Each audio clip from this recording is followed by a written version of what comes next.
je prends l'occasion de te donner une idée d'animation en cours de séance. Tu vas présenter ce qu'on appelle un focus. Ce focus, ça peut être une vidéo, du texte ou une photo en lien avec la thématique de ton intervention. Puis, tu vas demander aux apprenants de poser 6 questions en lien avec ce focus, donc la thématique concernée.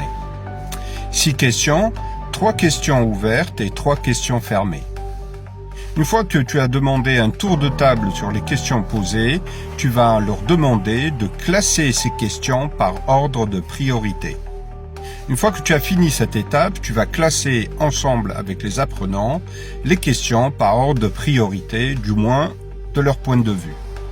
Tu vas te rendre compte assez rapidement que tu es pratiquement à 90% du programme que tu as toi-même préparé en amont. La différence, c'est que les questions émanent directement de l'apprenant, donc de leur problématique, du moins la perception qu'ils ont du focus initial. L'intérêt de cette activité, elle est double. La première, c'est apprendre aux apprenants à poser des questions. Le questionnement, qu'on le sache, est une compétence.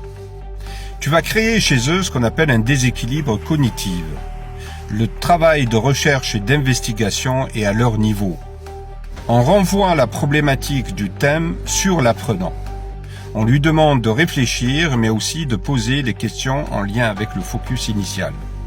Tu as réussi à créer ce qu'on appelle une valeur de hiérarchisation par le questionnement. Tu as déstabilisé les apprenants puisqu'ils ne s'attendaient pas à ça. Quelque part, on fait un travail d'animation, de développement des compétences par la recherche et par la problématique. En résumé, ce qu'on te demande quand tu animes, c'est créer des conditions et des activités d'apprentissage à valeur ajoutée. Je compte sur toi, laisse un message ou un commentaire si la vidéo t'a plu.